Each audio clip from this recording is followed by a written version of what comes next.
Kung ikaw ay mahigit 60 taong gulang, huwag mong palalampasin ang video na ito dahil siyempre karaniwang binibili ng maraming retirado ang madalas nilang pinagsisisihan.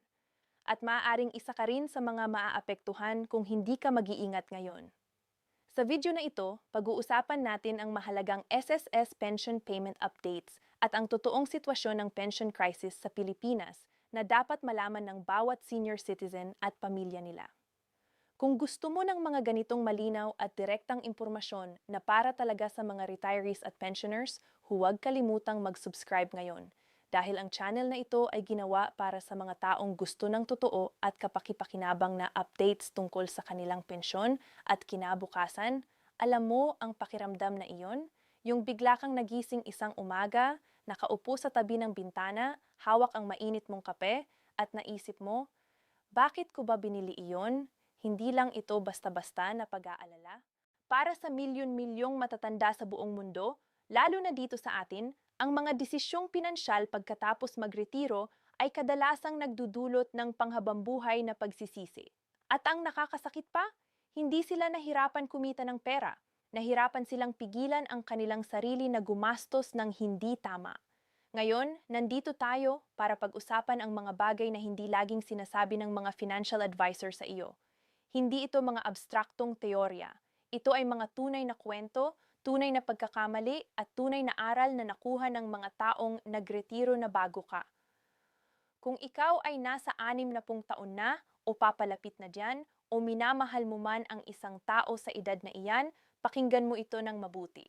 Baka ito ang pinakaimportanteng bagay na mababasa mo ngayon. Una sa lahat, pag-usapan natin ang isang bagay na hindi laging inaamin ng mga tao.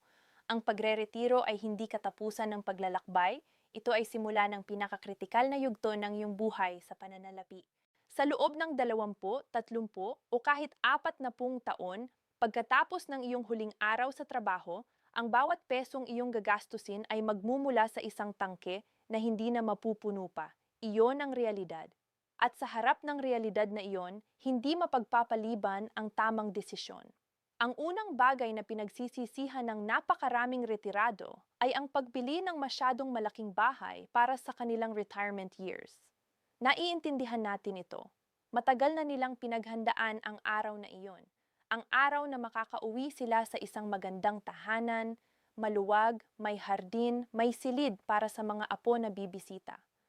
Mayroon kaming kilala, isang matandang guro na nagtrabaho ng 33 taon sa isang paaralang pampubliko. Nang mag-retiro siya, gumamit siya ng malaking bahagi ng kanyang retirement fund para bumili ng malaking bahay sa isang subdivision. 3 ang kwarto, 2 banyo, malapad na sala, maganda sa papel. Pero pagkalipas ng 2 taon, nalaman niya na ang kanyang mga anak ay hindi naman pala palaging dumarating. Ang mga bayarin sa kuryente, tubig at pagmamaintain ng bahay ay kumukuha ng malaking bahagi ng kanyang pensyon. At ang pinakamasaklap, mag-isa siyang gumagala sa malaking bahay na ito tuwing gabi, nag-aasikaso ng mga kwartong walang natutulog. Ang malaking bahay na dapat sanay magbigay ng kaginhawaan ay naging pabigat. Mas mabuting pag-isipan ang isang maliit ngunit maayos na tirahan, isang lugar na hindi kailangang panatilihin ang maraming silid, na mababa ang bayarin sa utility at malapit sa mga serbisyong kailangan ng isang matatanda. Ang kasipagan sa pagpili ng tamang laki ng bahay ay hindi kahinaan. Ito ay katalinuhan. Ikalawa, at ito ay isa na talagang nakakasakit kapag naalala ng mga tao, ang sobrang gastos sa mga sasakyan. Sa Pilipinas, ang kotse ay hindi lang transportasyon. Ito ay simbolo. Simbolo ng tagumpay, ng pagiging matagumpay sa buhay. At kapag nagretiro ka, lalo na kung may malaking retirement package ka, napakadaling masabay sa tukso ng pagbili ng bagong sasakyan. Matagal na akong naghirap, nararapat na ito sa akin. Totoo yan. Pero ang tanong ay hindi kung nararapat ka. Yung tanong ay kung ito ba ang pinakamarunong na paraan ng paggamit ng iyong pera. Ang bagong sasakyan, sa sandaling maialis ito sa dealership, ay agad na nawawalan ng malaking bahagi ng kanyang halaga. Dagdag pa ang insurance, gasolina, registration at pagpapaayos. Lahat ito ay kumukuha ng regular na gastos mula sa iyong limitadong retirement fund. Maraming retirado ang nagkukuwento na pagkatapos ng ilang taon, napagtanto nilang ang kanilang mahal na sasakyan ay naging isa sa pinakamalaking pinansyal na pagkakamali ng kanilang buhay. Ang mas matalinong hakbang, bilhin ang isang mapagkakatiwalaang sasakyan na hindi masyadong bago, na mababa ang maintenance cost, na sapat lamang para sa iyong pang-araw-araw na pangangailangan. Ang iyong kaluluwa ay hindi nagnanakaw ng presyo ng sasakyan, ang iyong comfort at seguridad ang mahalaga at maaabot iyon ng mas abot-kayang pagpipilian. Ikatlo, at ito ay talagang paboritong paksa ng maraming matatandang Pilipino, ang pagbibigay ng sobra-sobra sa mga anak at apo. Saka mo marinig ang mga tao na sasabihin, ang pamilya ang pinakaimportanting bagay sa buhay. Walang makakakontra doon, pero mayroong pagkakaiba sa pagmamahal at sa pagpapabaya sa iyong sarili para lang masaya ang iba.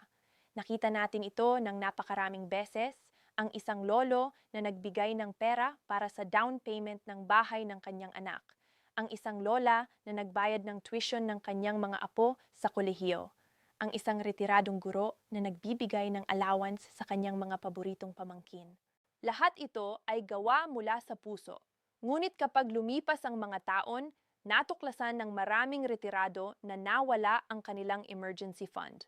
Naubos ang kanilang savings para sa medikal at wala silang pang-abot sa kanilang pang-araw-araw na pangangailangan.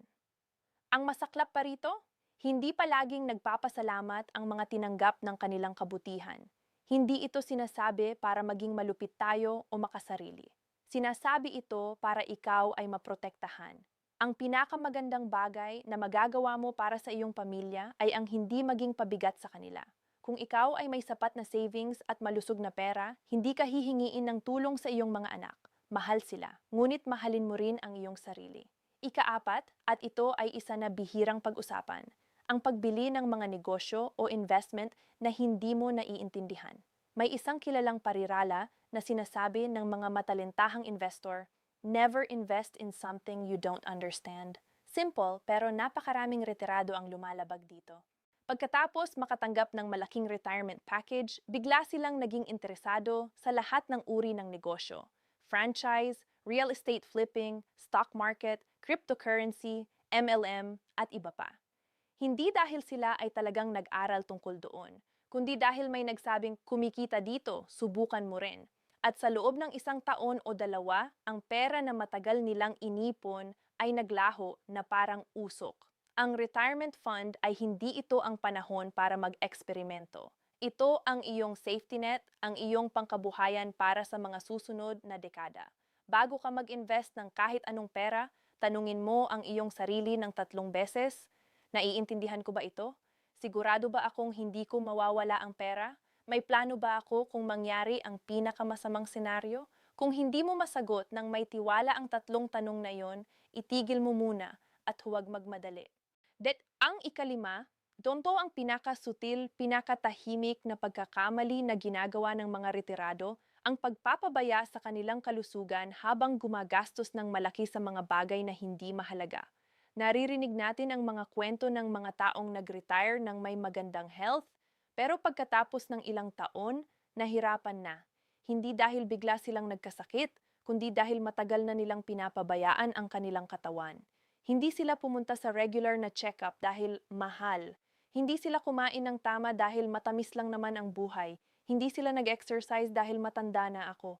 At pagkatapos, ang medikal na gastos na lumabas ay 10 beses na mas mahal kaysa sa lahat ng pinagmahal-mahal nila na mga bagay. Ito ang pinakamalupit na irony ng retirement.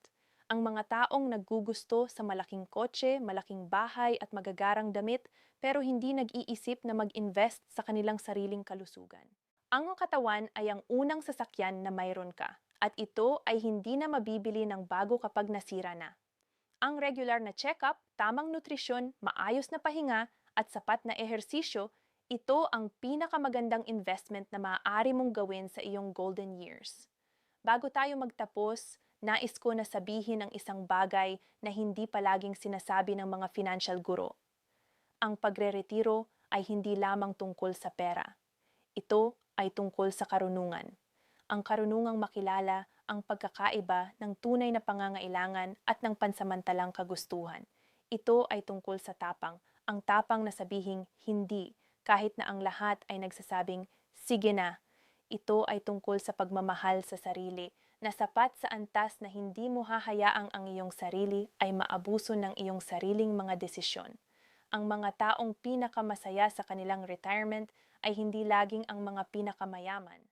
Sila ang mga taong nag-live within their means, nagpanatili ng malapit na relasyon, nag-invest sa kanilang kalusugan, at hindi nagpadala sa mga presyur ng lipunan na dapat ay ganito ang hitsura ng tagumpay. Sila ang mga taong natutulog ng mahimbing tuwing gabi, hindi dahil wala silang alalahanin, kundi dahil alam nilang ginawa nila ang tamang bagay. Kung ikaw ay nasa 60 taon na o papalapit pa lang sa edad na iyon, o binabasa mo ito para sa isang mahal mo sa buhay, alalahanin mo ito. Hindi pa huli ang lahat. Ang bawat desisyon na gagawin mo ngayon ay may epekto sa kung paano mo mabubuhay ang susunod na 10, 20 taon. Hindi mo na mababago ang nakaraan, pero pwede mong ibahin ang hinaharap. Magsimula ngayon, magtipid ngayon, mag-isip ng mabuti ngayon. Dahil ang pinakamagandang regalo na maaari mong ibigay sa iyong sarili sa iyong katandaan ay hindi ang isang malaking bahay o isang bagong kotse, ito ay ang kapayapaan ng isip na alam mong handa ka, protektado ka, at hindi ka magiging pabigat sa sinuman. Ang iyong golden years ay dapat na tunay na ginto, maliwanag, mahalaga at walang pabulok na pag-aalala. Nasa iyong mga kamay ang pagpili.